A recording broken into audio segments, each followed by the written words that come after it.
The broadcast is now starting. All attendees are in listen-only mode. Welcome, everybody. Thank you guys so much for taking your time out of your day to join us on this webinar. My name is Dr. Renee Jeffries-Heil, and I'm the chairwoman of the Exercise Medicine on Campus Committee. I am super excited to give you guys something different than we've done in our webinar series up until this point. We have Dr. Jeffrey Wight from Jacksonville University, who's going to talk about the ins and outs of how to run a 5K on your campus and how do you integrate that into your Exercise Medicine on Campus programming. I'm going to turn the floor over to him, let him introduce himself, and let him get into the content of what we're doing. If you have questions, please just type them into the chat bar. At the end, there'll be a time for us to go through them. Shelby will moderate those questions. Just type them in and let us know what they are. We want to be able to give you the information that you need in order to be able to implement this on your campus. So, Dr. Wight, I'm going to turn this over to you. Thank you so much for your time and taking the time out to share your knowledge. I know you have a lot of experience doing this, and I know that it is not a small undertaking.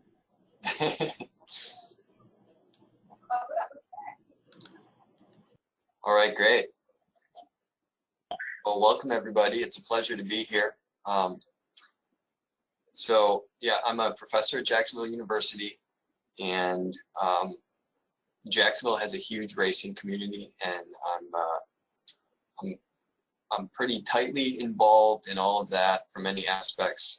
I have a running lab with the university, so we do a lot of biomechanical and physiological analysis and research. We teach classes. And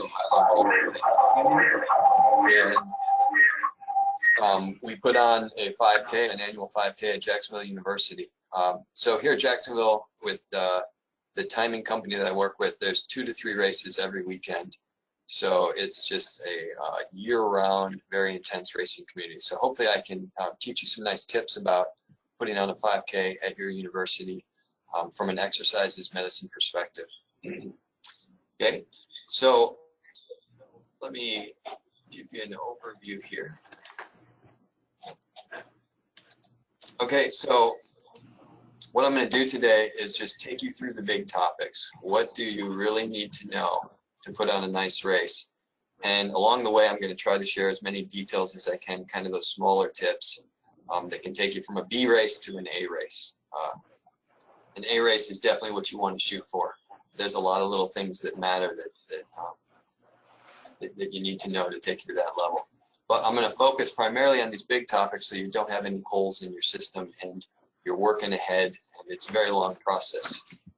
So let me take you through that.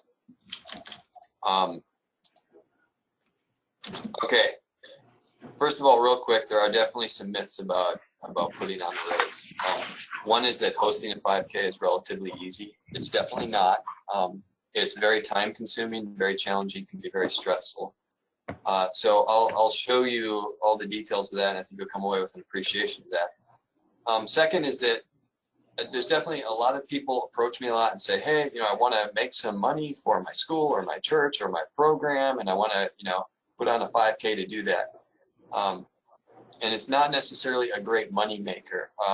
You can work really hard, get 500 runners there, work for a year, and only make a couple $1,000s. So I kind of urge people away from using it as a money maker. There's, it would be much easier to find one donor in that year likely, or something along those lines. But from our perspective as a university, I mean, you certainly could get to the point where you have a few thousand runners and there's a lot of money flowing in to fund your program potentially. But more likely, what we want to focus on is putting on a great race from an exercise medicine perspective that's a wonderful event for your university and your community. Okay, so the big topics. Number one, you definitely think of this as a year-long process. It takes, I mean, if you decide you want to put on a 5K at your university in the fall, you need to start the fall before. It's going to take you a few months with another group of people to lay it all out. And then when you're 6 months out before that race, you basically want to have everything set and ready to go. So it's a long process. What else do we need right away? You definitely need a fearless leader.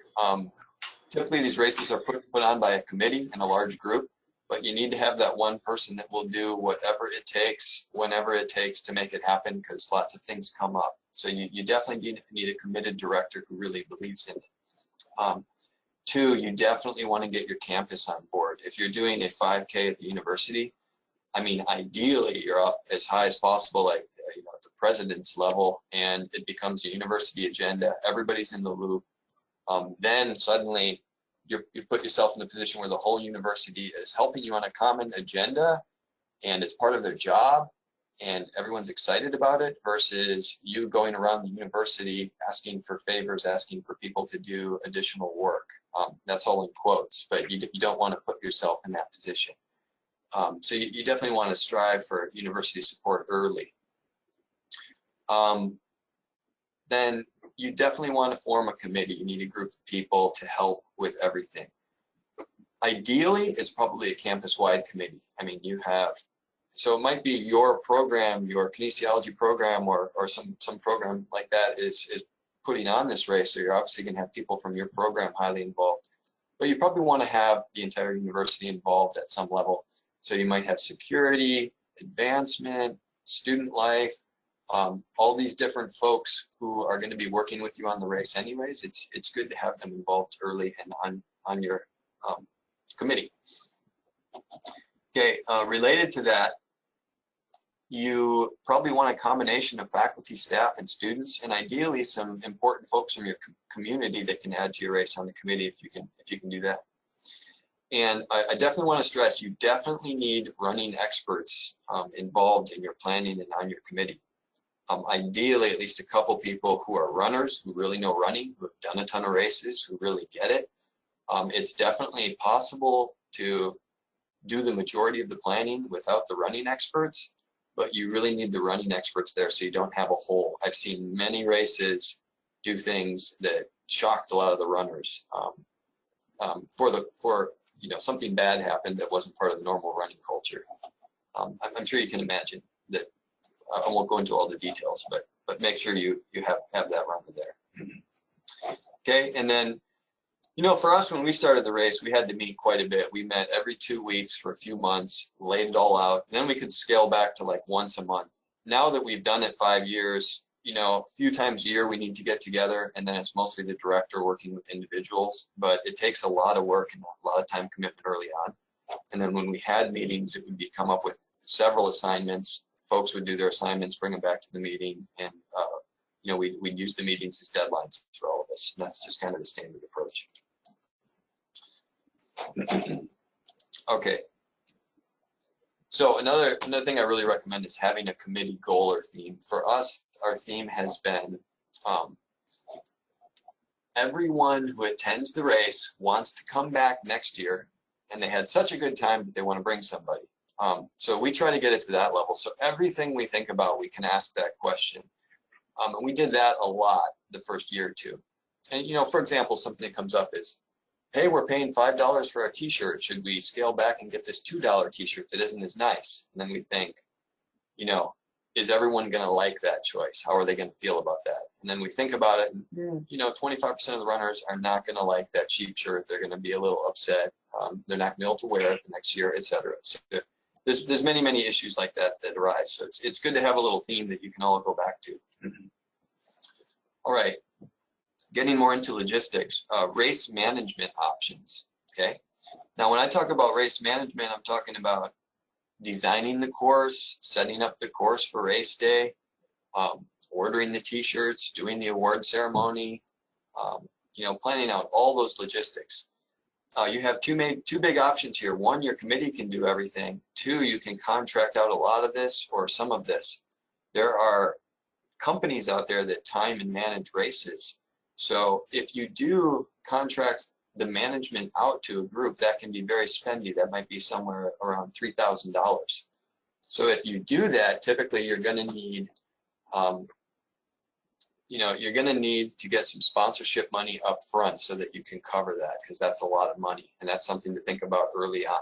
Okay, I'll go more into details on management.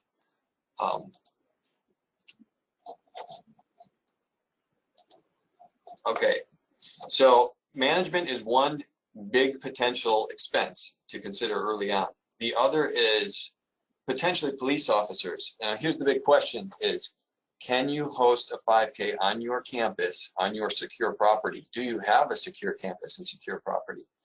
You may or may not. We actually do. So we can host a 5K on our campus. We don't need to get permits from the city, get out on the city streets, have police officers out there. If you're in the situation where you need to be out in the city, etc., that can be something like $1,000 a mile for that.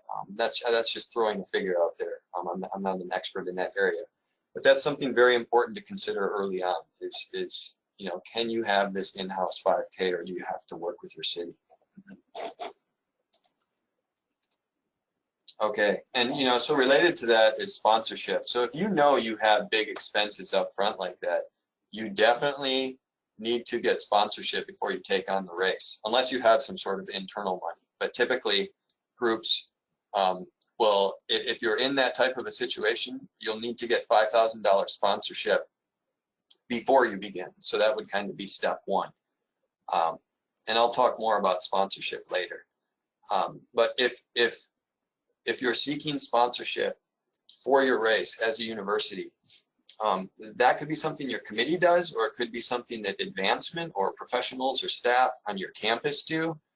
So you definitely want to work with them. And of course, a big issue that can arise is if you're seeking sponsorship without your university, you might go to a group that they're already asking for money, and they might be asking for big money for a totally different agenda, and then you come along and ask for $1,000.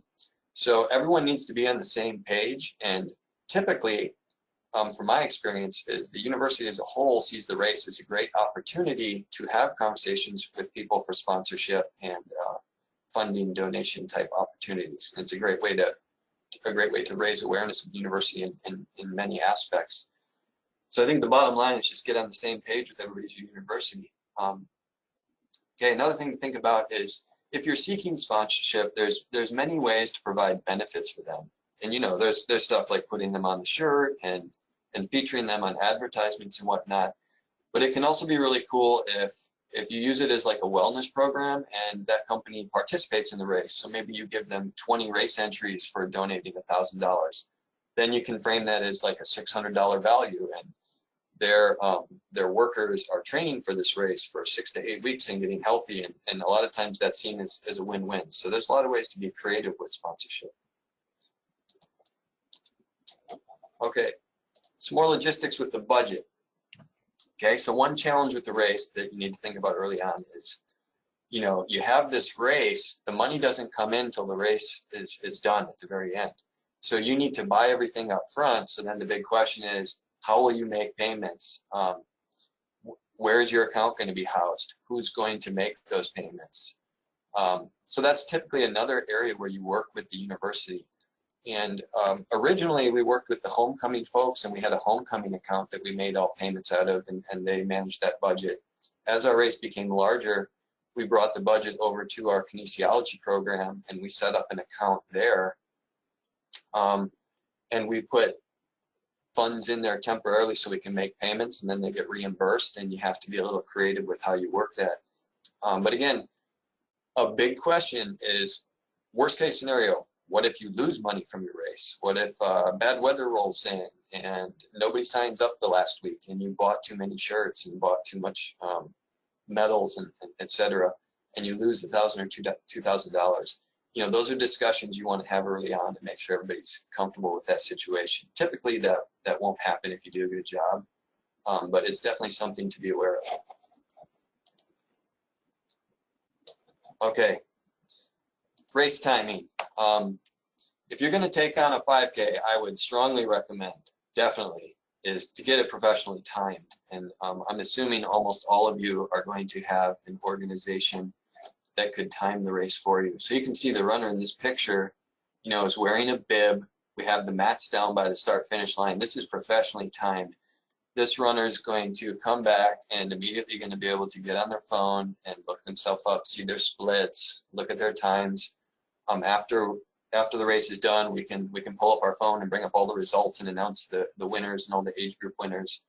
You you know, the timing of the race makes it legit, makes it professional, makes it, you know, your other option is to have a fun run where people aren't timed, and that's a totally different atmosphere, and it's going to bring out, you know, a different group of runners as well. Not that that won't work, but I'm just saying if you have the opportunity to time it, I think the runners get a lot more excited, obviously. This can be a little spendy. Like a typical price here in Jacksonville would be like $750 plus $2 per runner. So if you have 200 runners in your race, a smaller race, that'd be like $575 a runner. If you have 500 runners, we're down to $350. 1,000 runners, we're down to $275. So you can kind of see how those numbers work. So, you know, these expenses add up quickly. That's what I'm saying is you're not necessarily going to be bringing in all kinds of money with a 5K. I mean, a t-shirt's going to be $5. The medal's going to be $2 if you do the finisher medal, which you see in the photo, which almost everybody does. Your timing is going to be $3, $4, etc. And you're up to 10 very quickly, and there's many more expenses in the background. Okay, that's a little bit about race timing. Another really important consideration is your race timing company could be, okay, they could just come out and time the race for you, or they could help you tremendously in other ways. And what you want to check out early on is, if you're paying for race timing, what you want to ask them is, what you want to figure out, you probably already know, is do they advertise the race? And do they have an online registration system? If they have an online registration system, wonderful, then you don't have to develop it. If they don't have it, then you have to develop online registration through your university. And that would be a big project. So you definitely want to check that option.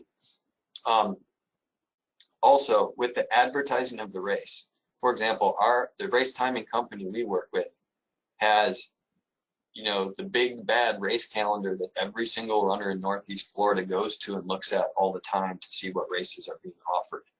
So by having them time our race, we're on that calendar. It's, in this area, the ultimate source of advertisement, and that's just part of the deal.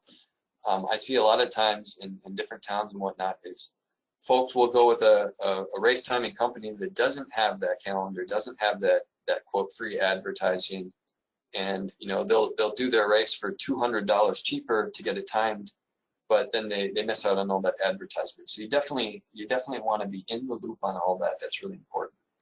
Also, you want to know if they're able to post the results immediately, because that can make your life a lot easier.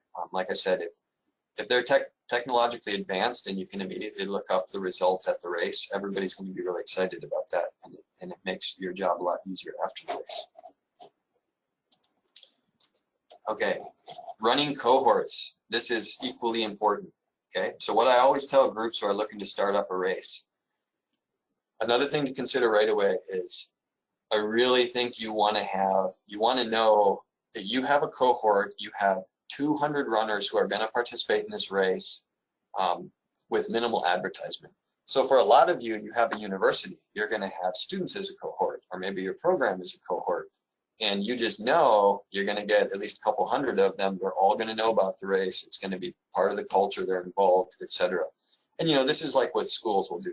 An elementary school will put on a race. You know, everybody from that school is going to do the race. It's a fundraiser. It's an activity for them. So those races are going to get their 200-300 people right away, and they might not get many more than that. But to me, 200 people in a race, it feels like a real race. It's exciting. It's fun. That's kind of the bare minimum is 200. So I like to tell people, make sure you're going to get that much, and then everything you do beyond that is going to be, you know, bonus runners, bonus energy, and you might be way beyond 200 in your vision. But to me, that's kind of your starting point. For us, one thing we did to get our cohort, to get our confidence that we could easily get 200 was we aligned with homecoming. So we became a homecoming event. So we know at that point we're going to get 100 students, we're going to get 100 from homecoming, we're going to get 100 local runners for being on the calendar. We're easily going to get to 300 is kind of our starting point. And then, you know, with a little bit of work, you know, we're up to 500. And then if we do a good job and we got the word of mouth thing going year after year, then, you know, we get up to 1,000, and that's kind of how it works. Okay.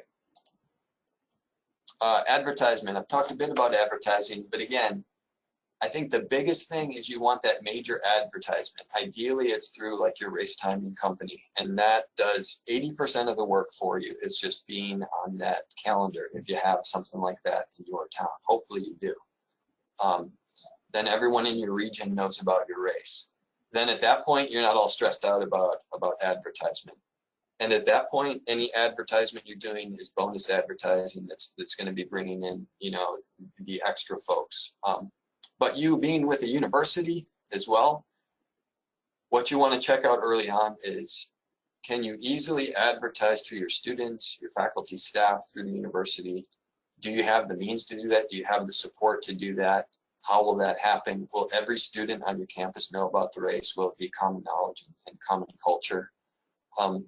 So if you can do that locally and you can do that with your university without a lot of work, that's best case scenario. And being a university, you know, you should be able to do that, but you got to make sure you can do that early on.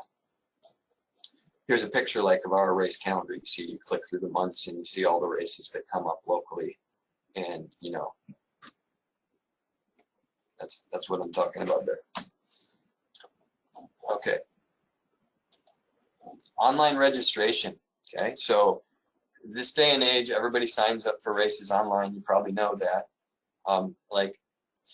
There's going to be two options for us. Either they go to the race timing website and they can click on your race and sign up there, or you have your personal website and they can sign up through there. But like I said, the big question is, how will your online registration be set up? Is it set up by your race timing company, or is it set up by your university? Either way, you're probably going to need help. If you don't have a race timing company that can register folks for you, then you'll need to do it with your university, and you'll probably need help there.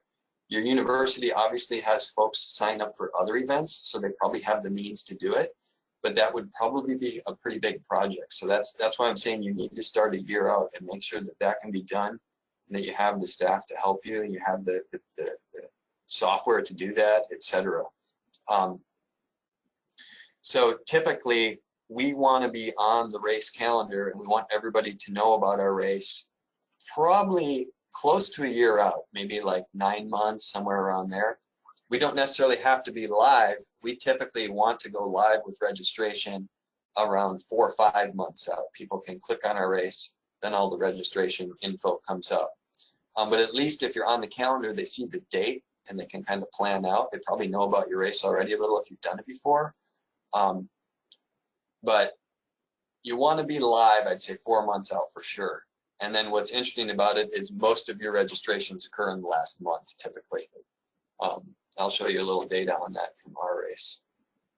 But here's an example where you see our race featured in October along with several others. Okay.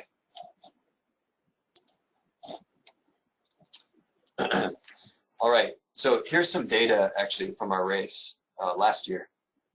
So if you look at the dates here, you can see the registrants, the columns. 20 days out, we were not even at 100 people. We were at 88 people 20 days out.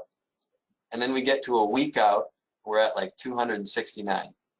And then we get up closer to race day, we're at 403. Now this is the online registrations. We had other registrants beyond these folks. But you can see how quickly that built at the end. So that's why I put up here medals and t-shirts. Most folks have finisher medals at a race. That's kind of become common culture in races, and runners typically expect that now. That needs to be ordered typically a month out if you work with a company on that. So a month out, you're guessing quite a bit. What we do is order a bunch of medals. We don't put the year on it, and then we can use them from one year to the next and kind of over order and do different color ribbons to deal with that. Because if you put your year all over it, you can make a big mistake, and each medal's like $2. And then you need to order your t-shirts usually a week out. And it's the t-shirt companies, there's going to be probably a few different t-shirt companies you could go with. You want to talk with them and say, you know, what's the latest date possible I could order a t-shirt from you?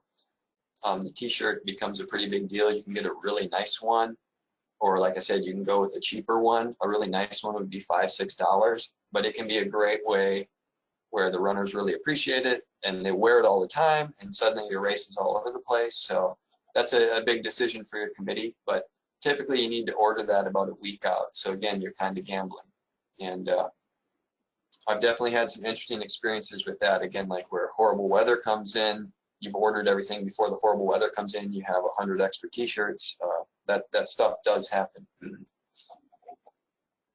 Worst case scenario is you don't order enough stuff. So that's difficult to deal with. But the way I typically deal with that is I'll be a little cautious, order too many, and then I'll use those t-shirts for the volunteers the following year. That can be one strategy to work with. Okay, cost of the race. So, your committee needs to make a decision. For me, for a university race, I prefer to make it as cheap as possible so we can get as many people out there as possible running it. And, if you're charging $35, $40 for a race, and suddenly that's over $100 for a family, that typically doesn't sit well with people. What we've done is try to make a $25 standard price, and then we give discounts to our faculty and students, 15 for faculty, 10 for our students, and we do 10 for youth. We do 10 for youth and students. That's the approximate cost of the race if we're up around 500 runners or so. We're probably going into debt a little bit there if we went through all the numbers. But we really like the idea of making it cheaper for youth and students. Now, another thing most races do, which I would definitely recommend, is to do a $5 price increase. And I put some of this info on here, like from our website. We'll go from 25 to 30 bucks for our standard registration, like a week out. And then you can send this deadline out in email on social media, like, hey, there's a price increase, and people will sign up more. And you get a better feel for your numbers. It makes your t-shirt order easier, etc. And it just gets more people to sign up for the race. And then the other thing most groups do for good reason is raise it another $5 day of race. If you keep your price the same the day of race as the whole time, you're likely to get a lot more people trying to sign up at the race for your race, and that can get hectic unless you got a really big team and multiple computers, etc. So most groups will try to discourage that by raising the price and making it quite high on race day. Okay, your website, you're definitely going to need to build a website. And again, the big question is, who's going to do that? Does the committee do that? Is there university staff? Do you have marketing staff that can do that? Likely it's going to be a combination where folks from the committee are drafting it, giving it to the marketing, they design it, they work with it. That's kind of how we work here. And another thing to consider is, do you need access to that website? Ideally, you'd have access so when stuff comes up, you can change it. Likely you won't have access to it unless you're kind of doing it in-house from your program or something like that. Also, anytime you change the website, it might need to be okayed at some level in the university, and that can be a pretty big delay. So your website needs to be planned out early, fine-tuned early, and hopefully you don't have to switch things around on your website because the staff might have trouble changing that quickly. So that's very important to consider, is how you're going to work that. Okay, another thing to consider, what I mentioned here, is the way we work it is we've created our personal race website. And if someone goes to our race timing group's calendar and they see us on that calendar, they click on our race, it takes them to our personal website. Then they look through our personal website, learn all about our race, and then they click on register to register for the race, and it goes back to the race timing company's standard registration website. And then they follow the protocol they follow for all the other races that they're used to. So that's where they're sent around. They don't really know they're being sent around, but that's a nice way to work it, where we can tap into their registration system, and we all just put links on each other's sites, which is pretty easy. Okay, time and date of the race. So you're looking at creating this race a year out and picking out your date pretty early. It's good to have a lot of people involved in that process. Like, what else could be going on in town? First, obviously, you want to check local races. And then if you're going to work with the race timing company, ask them, is this a date that's going to work for you? And, check your local calendars and local events. There might be a giant jazz festival down the street, or who knows, that could really challenge the logistics of your race, etc. As far as morning or evening, lots of different things can work. You know, there's great races, you know, the traditional races in the morning, relatively early, but you know, you're talking about university students, you know, it might be 9 o'clock instead of 8 o'clock because a lot of university students would prefer 9 o'clock. So, you know, you need to think about those issues in your groups. If you're aligning it with other activities, an afternoon race might be awesome. Typically it's more traffic, it's busier, it's harder to deal with, but you know, there's lots of options that can work. What you do strongly want to consider though is what time is sunrise and what is the temperature that time of year. Obviously the runners would prefer to run in cooler weather. For us, this is a big deal in Florida. You know, if we put people out there at 10 o'clock in early October, they are going to roast and they're not going to have a fun race or a good time. And of course, you know, if, like for marathons, we've all heard of marathons that have been too hot. But definitely know your sunrise. You do not want people arriving in the dark, warming up in the dark. That's typically not as good. Not it's possible, but it just logistically is a lot harder. And you know, no one's awake. It won't be as much fun typically. Okay, how about your course? All right, so this is where you really need running experts, I feel like, is create your course. In the ideal world, to make your life easier, it's in-house, it's on your campus. You know, you don't have to do police officers and permits and all that. So think about that early on. But once you've designed your course and you think you have a good one, have multiple runners run it, get their feedback, make sure it's cool with them. Because it might not be. There might be things you don't even know about on that course where they like it or they don't like it. But typically runners like a fast course. They want to, you know, do a PR, their personal record, their best. They want an opportunity at that. If it's not a PR type course, it better have some other benefits, like it's a really engaging course. It's got something unique about it. It's a beautiful course, etc. It might have trails on it that's unique and really great, and they know they're not going to run their best race ever, but they're really going to like the course. So think hard about that. You know, get feedback from at least, you know, 5 runners or something like that. Also, you need to make sure that your race has very, very clear directions during the race. You know, we actually rent 200 cones for our race, and we separate the roads at certain spots so nobody's crossing over to separate the runners. We block off areas, we put cones around the turns. We have about 20 signs for right and left turns and whatnot. I mean, it is really clear. In addition to that, we put race marshals at every corner, at every spot, and they are, you know, waving the runners in the right direction because these folks get tired. I actually lead the course on my bike just to make sure that front pack can shut down their brain and just follow me.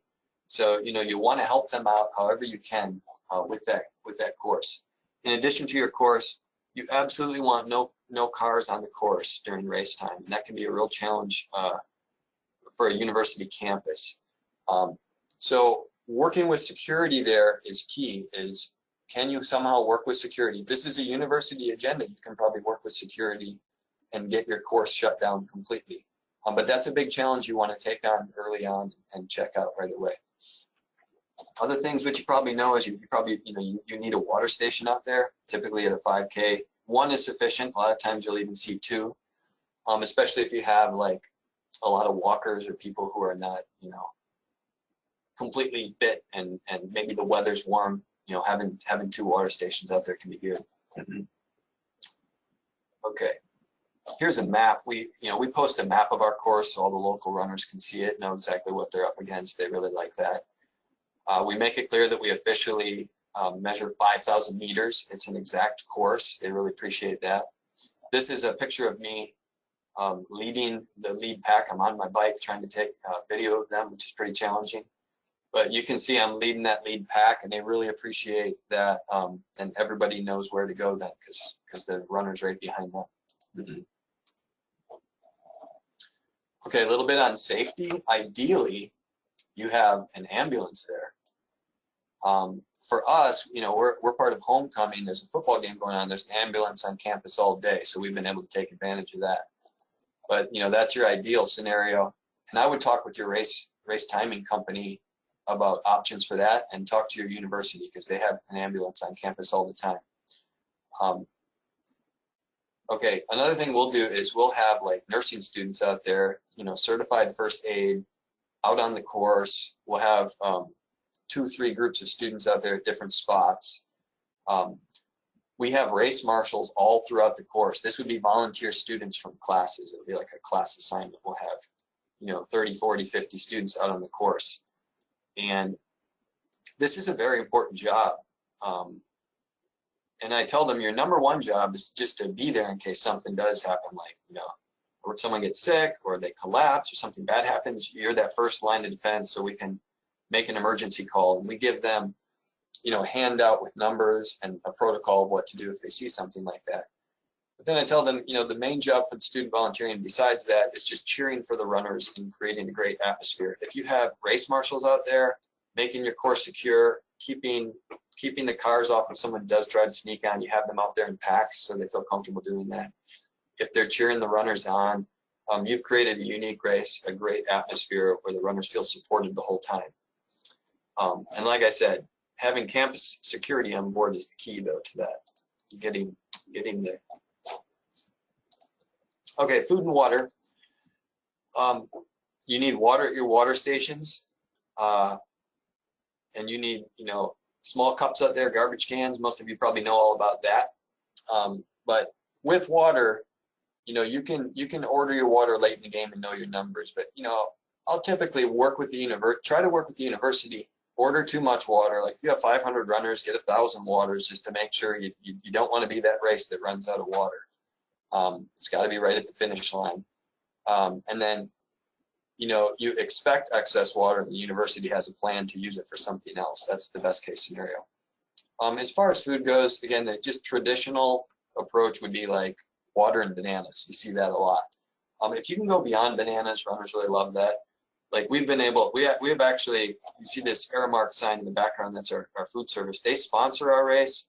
They provide us with all kinds of goodies for the race. So they've had pastries and coffee, and I mean the runners love it. They can get a cup of coffee after the race and relax and have a snack. And a lot of races you go to actual food vendors and your granola bars and all kinds of other things, or grocery stores might be a sponsor and donate food to your race. So there's a lot of good options you can do with your committee. Okay, DJ. Most races have a DJ. A DJ can be expensive. It could be $500, $1,000, but it can really create a great atmosphere. Also, you're gonna need a microphone at your race so you can talk. I mean, you might have, if you have 500 runners out there, you need a real deal system so they can hear you.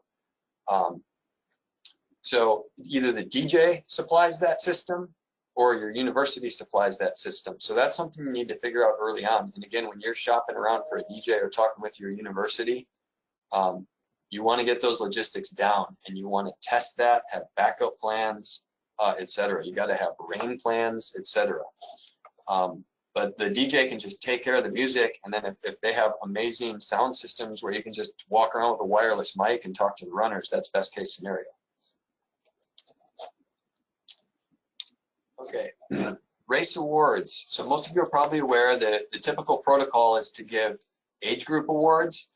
So for the top 3 finishers in each age group, that's typically every 5 years. Usually awards are given out. That might be a plaque or something like that. We've tried to give, you see some of our age group awards. We've given out pint glasses. This year we had these trucker hats made, which the runners thought were cool. We gave them the option of which they wanted to take. These get a little spendy, but I feel like this can really make your race an A race. And if you can post this as advertisement before your race, and runners are like, oh, that looks awesome, I want to go race for one of those, and it motivates them to run hard and try to finish it in the top 3. We also give out cash prizes. I would say about 25% of the races in Jacksonville give out cash prizes, maybe a little more. But that's a great way to bring in these elites. If you look at this starting photo, we got 10 runners up at the front of our race running incredible times, and that just makes it an exciting atmosphere. And they're out there, battling for cash, and that makes it real fun too.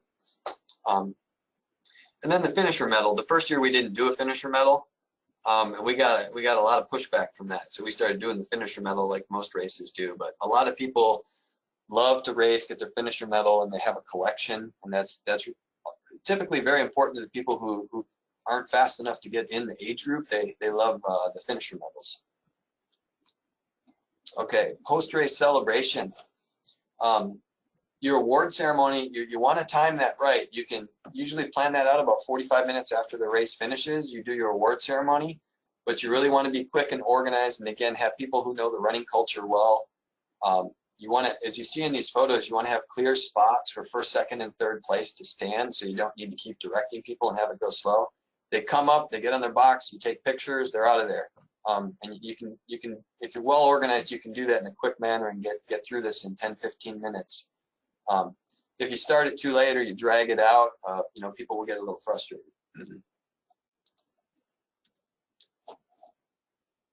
Okay, pre-race. It's very important before the race. You definitely want to optimize the bathroom situation. You got to get that down for folks. Hopefully you don't have to do the porta potty thing being on a university, but you know, do whatever you need to do so you have good bathrooms. Otherwise people are not going to want to come back. It's kind of a stressful race. We're actually able to open up our baseball facility, so there's just a wonderful restroom situation for everybody, and we can announce that, put signs out. And you definitely want to start your race on time. What I've seen a lot of races get into is they're not good at race day registration, and then they make everybody wait 15, 20 minutes, start the race late because you have people signing up last minute. You need to be ready for that, and then you need to cut it off 20, 30 minutes before the race so that you can start on time, because you know, a lot of the runners take it real serious. They get warmed up to start on time, and then if you delay them 20, 30 minutes, they're obviously going to be upset about that. Okay. Pre-race, we're getting close to the end here. Pre-race, what's really important is, you know, just welcoming the runners early on. The first hour, you're going to have music playing, likely with the DJ, but 15 minutes before the start, say, hey, in 5 minutes, we're going to head to the start line. And you got to get them in that frame of mind. Your top runner is going to be out warming up and stuff. They know the drill, but 10 minutes before the start, get everybody to that start line. Instruct all the walkers and slower folks to get to the back. So that you don't have issues with people tripping over each other at the beginning. I think most of you probably are aware of that. But that's where you really need your runners involved that know all that stuff. Okay, one of these last topics here, the wow factor. Here's something your committee should think hard about, but what can you do to make your race unique? What can you do to make it awesome? Just a couple things are awesome where other runners are going to tell about it, make it real memorable. We do a couple things just as examples, like here you see a runner out on the track. Our course actually goes out to our track, which is a pretty awesome track, and at mile 2 they get to run a lap on the track. And that's really invigorating for them, and they love it. Then, you know, we incorporate our athletes. Like here we have our cheerleaders cheering people on at the end, running in with them. We have like 40, 50 track athletes out in the track area cheering people on out there. There's music playing at the field. That's pretty fun stuff. And then we have this really nice post-race environment.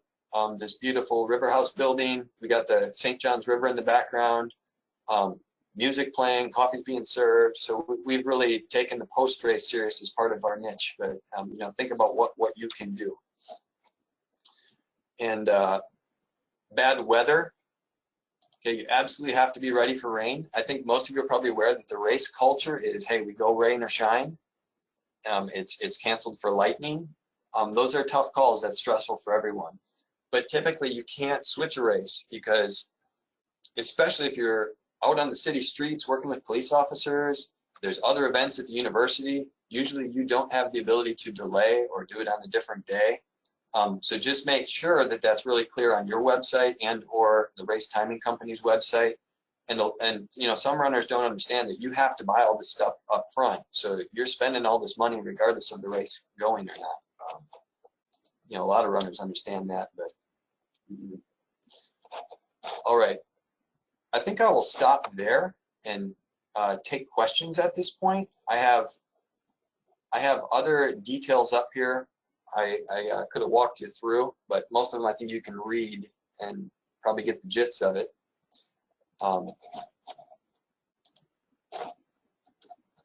So I think I'll line back up with our organizers here. Okay, thanks so much. That was a lot of helpful information, and looks like Renee's back as well. Renee, do you have a question to get us started? So I did want to ask you a question. You had mentioned about the water cups and the fact that you need to make sure you have water stations. Have you used or do you have any experiences with those new water pods that they have that are supposed to be a little bit more environmentally friendly? I didn't know if you tried them, if it sounds like a great idea, but not really. I have not tried them yet, but I would really urge, especially from a university perspective, to do the green race if you can. I think that's a big topic. The water's a big deal, and there's a lot of waste with races, with bags and stuff that comes with the race. So you definitely want to be cognizant of that, and think about that as a committee, definitely in general. Gotcha. That's great. I think Dr. Winters had a question as well. Sure.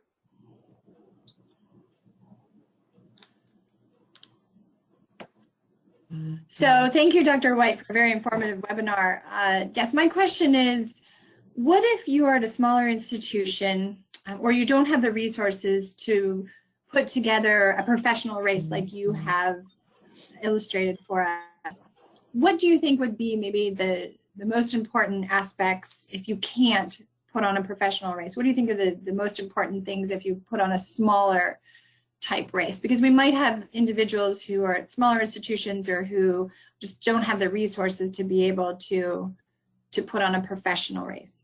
Absolutely. And I was kind of walking a fine line there. Like, my message to people is, if you have the option to align with a race company and time it, awesome.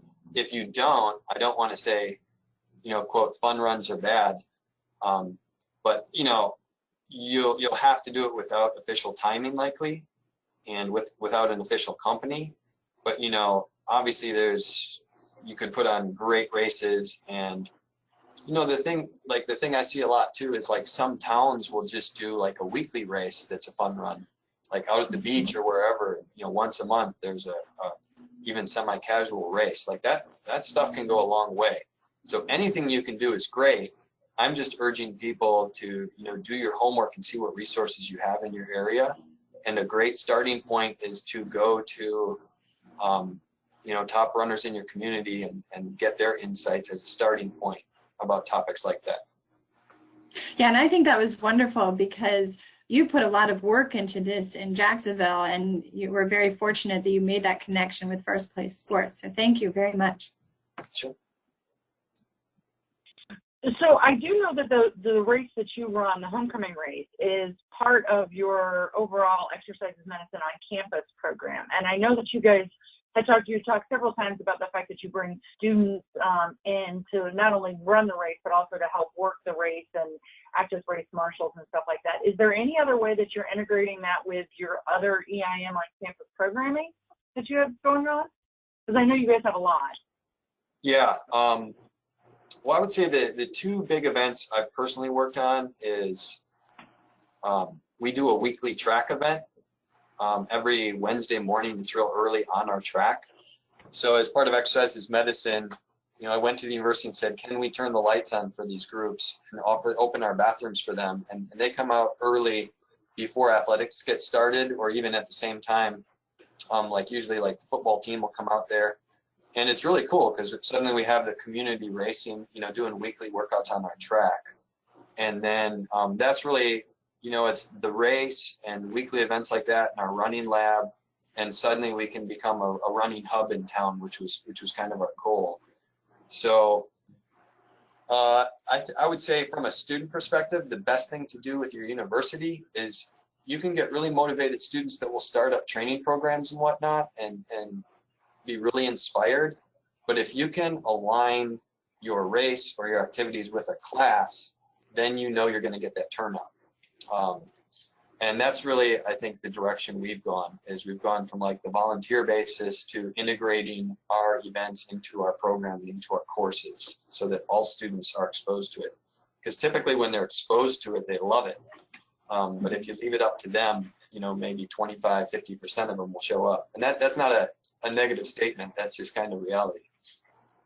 Right. That's just sort of how they work. I love the fact that you guys have integrated it into the curriculum for your students. Can you talk a little bit, I know that you have assignments. Could you explain one of the assignments maybe that you use that encourages them to sort of delve deeper into the science behind some of this? Or how do you those assignments? You know, like I would say our main priorities is number one, just getting everyone in our program out there and to feel like it's part of our program. It's something big that we do for the university, with the university. So even at the freshman level, typically we'll just make it a participation assignment. So they'll show up and they can either volunteer or they can run the race, their choice. And then they take a selfie, they write a reflection. We do simple assignments like that and leave it pretty open-ended. And then when you get to a more advanced level, we have you know, interns helping us with the race. We might have grad students involved on some research level. We've you know, done pilot work where we collect data during the race, and that's really where we want to be with the race. Is we're collecting research data really during the race, which would be super cool as well. So we're trying to hit it from all levels, but you know, just develop it year to year. But I would just urge programs, again, when we're talking about having a cohort and getting people out there, if everyone in your program is on the same page, you can get all the students from your program out there, except for the ones who have an excused absence, like an athlete or something. And it's challenging, and there's challenges with it. But you know, you can get an 80% turnout, and they're all there. It's awesome, and they get to know each other and have a good time. So. I think Renee, to add to that, I will say that it's great because we infuse it throughout the curriculum, as Jeff said, and the other means by which we get a lot of participation is through our student organization, Kinesiology Student Society.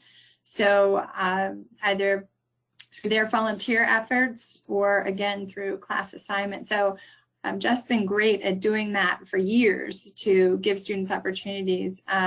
Dr. Buffy Matozo, who helps us with a lot of these EIM on campus events as well, she also has assignments embedded into classes related to EIM on campus.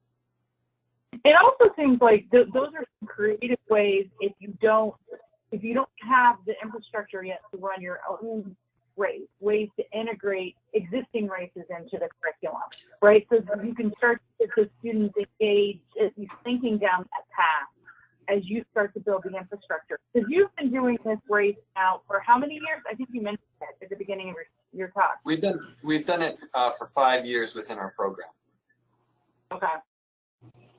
I think yeah, I've been involved in many other races, but putting it on with the university is a different experience than, you know, doing it out there with the city or something like that.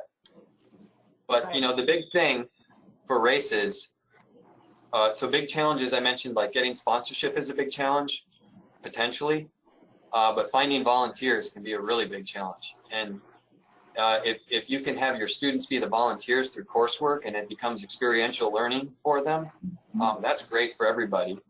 The only issue with it is excused absence type thing. But the only other thing that is really challenging is when the weather gets really bad and you have all your students out there, that can get pretty hairy. That's very different than like, you know, some unique group that's out there themselves. So that's where it gets stressful and difficult, you know, from a program perspective. But, you know, we have backup plans for that. We have buildings we can put them in, et cetera. So. I mean, but I think that that's a great way, if you think about it, if you started the culture of attending an existing race in parallel to creating your on-campus race, right? Because 5 years is when you think about it, is a long time to really build an integrated program like that. And I know we get questions from schools all the time about, okay, where do I start, right? Because they want to get to the point where you're at right now, and they realize that there's a whole bunch of steps in the middle. And I think sometimes they try to get to the end before they realize that there's all these great ways to get involved early. I love the idea that all you did was talk to athletics and try to get the lights on earlier and the bathrooms open to get integrate the community. That's a brilliant way to bring EIMOC to a larger facility. And I would definitely any institutions would have a huge issue with. Renee, I think that's a great point too, because Again, I think it can work through your student organizations or if it's faculty led. So for example, our KSS students, their main 5K is the River House 5K that Dr. Wight puts on so well, but they've also volunteered at the Ronald McDonald House 5K, which happens in December here in the city of Jacksonville. So student organizations could choose different areas where they want to volunteer and contribute, and they could go out into the community, like you said, and bring EIMOC out to the community. Mm-hmm. And I can tell you this much. One other comment, the year before I started the race here, we went out to like 10 different races in the community, and it was awesome. But again, that was all volunteer based. So I would have lots of students sign up, totally excited about it. They did the race before, they loved it. But then anytime it's a volunteer situation, you know, half of them wouldn't show. And that just got a little stressful for me. And that's why that honestly really motivated me to just like, let's bring it in-house. Let's have one big epic race where we can get really entrenched in it. And, but you know, but with that said, you can do the community stuff within a class and it can be amazing. And they can go out and meet all these people and network. And I think what a huge lesson for them too is they see the runners and they see their future clients and they see what they're like and where they're at and the diversity within them. And a race really reveals that to them and makes them feel a lot more experienced when we talk in class. Yeah, it gives them some real world experience. I mean, it sounds like it's just a great, I love all the ideas that you've had, and I love the diligence that you put in creating this event and how well it really plays in with the exercises medicine in general goal, and also the exercises medicine campus goals. I think it's just amazing stuff. So, Shelby, do you have any questions from any of our We actually don't right now. So we have a couple more minutes. So if any of the attendees have any questions, make sure we submit those in, and we'll try to answer them here in the last couple of questions or in the last couple of minutes. But Jeff's just done such an awesome job covering all the bases. Actually, I have one more comment if I could make it real quick, and that is to take it to the next level. What would be really awesome is if you can get these training programs going, because all these people come out to the race and they're all inspired. They run their hearts out. But some of them don't hear about the race until 3 or 4 weeks before it. But there's a lot of them who would love to train if we could provide them with a training program. We've done some of this. Or same thing, like you can do sponsorship from a wellness perspective. If you get out there early, you can go to companies, ask for $1,000, give them 20 entries, which will cost you $250. So then you'll get $750 instead of $1,000. But then you're getting the community out there. You can give them a program. They can train for your race, and then they're coming to their university. You know, you can do a lot of great things like that from an exercises medicine perspective. Yeah, well, you just took my question, because I was going to ask you. Okay, you've got this amazing program already set up. What's next? And I love the fact that you're thinking about like how to turn it into a training program for people. Now that you've created this culture that you were talking about, where people want to be involved, it's a race everybody wants to come to.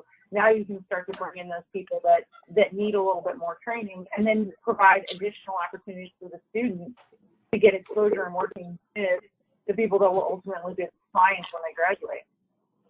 Yeah, I mean, just some simple tips to help people run better, and then they can train for a few weeks and they feel better, and then suddenly, you know, they fall in love with running. That's how that happens. So many people don't start running until they're 30s, 40s, 50s, you know, and so there's tons of opportunities. Same with the students. A lot of the students go out there and discover that they like running or could be a runner. I mean, that's what races do for people, and that's kind of what makes it exciting, is having this big event. It's, you know, 10% of the people in that race had some big experience, and we start hearing about it, and it's definitely a great event, you know, to put on from an exercises medicine perspective.